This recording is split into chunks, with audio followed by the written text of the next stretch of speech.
তখন বেলা প্রায় দুপুর। ইতোমধ্যে ৩ ঘন্টা হয়ে গেল ঈসা ক্রুশের উপরে আছেন। কালো মেঘে ছেয়ে গেল, দিন রাতে পরিণত হল।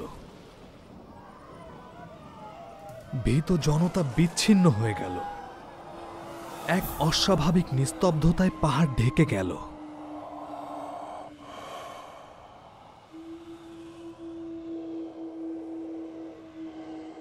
তিন ঘন্টা পর ঈসা জোরে চিৎকার করে বললেন, আল্লাহ আমার, আল্লাহ আমার, কেন তুমি আমাকে ত্যাগ করেছো?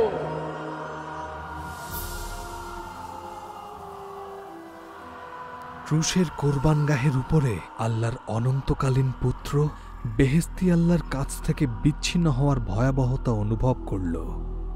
এই অন্ধকারের সময়ের মধ্যে আল্লাহ আমাদের সমস্ত গুনাহ নিলেন এবং তার পাক পুত্রের উপরে রাখলেন। ঈসা চূড়ান্ত গুনার কোরবানি হলেন।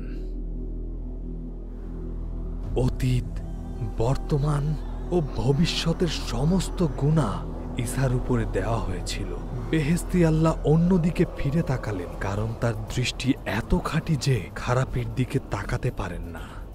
দীর্ঘ ৩ ঘন্টার জন্য গুনাহের বিরুদ্ধে আল্লাহর ক্রোধ তার নিজের পোড়ানো কোরবানির উপরে ঢেলে দিলেন।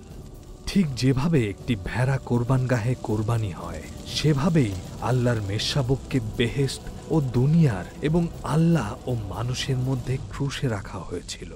অসীম একজন যথাসময়ে আমাদের জন্য নরক যন্ত্রণা ভোগ করলেন, যাতে আমাদের অনন্তকালে তা ভোগ না করতে হয়। তারপর এটি শেষ হল। এটি জানা দরকার যে তিনি গুনাহগারদের শাস্তি গ্রহণ করেছেন, যা তাদের প্রাপ্য ছিল, এবং তিনি পুরাতন নিয়মের ভবিষ্যৎবাণী পূর্ণ করেছেন। ঈসা বললেন, শেষ হয়েছে।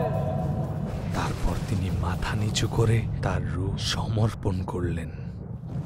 তখন বায়তুল মুকাদ্দাসের পর্দাটা উপর থেকে নিচ পর্যন্ত চিরে দুভাগ হয়ে গেল, আর ভূমিকম্প হল ও বড় বড় পাথর ফেটে গেল। শত শত বছর ধরে মেষশাবক হত হয়েছে এবং বেদিতে পোড়ানো হয়েছে।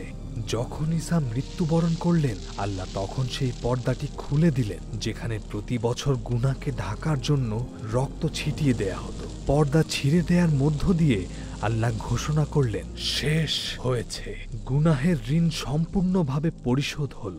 আমাদের মেষশাবক বিশ্বের গুনাহের জন্য তার পাক রক্ত দান করেছেন। আমি আর গুনাহের জন্য কোনো পশুর রক্ত গ্রহণ করব না।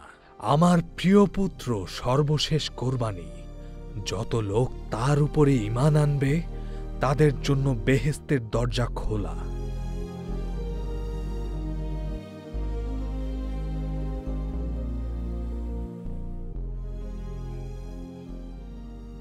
সাতশো বছর পূর্বে নবী ঈশাইয়া লিখেছেন, আমাদের গুনাহের জন্যই তাকে বিদ্ধ করা হয়েছে। তিনি যে আঘাত পেয়েছেন, তার দ্বারাই আমরা সুস্থ হয়েছি। আমরা সবাই ভেড়ার মতো বিপথে গিয়েছি। আমরা আল্লাহর পথ অনুসরণ না করে নিজেদের পথে ফিরেছি। মাবুদ আমাদের সকলের অন্যায় তার উপরে চাপিয়েছিলেন। শেষ হয়েছে।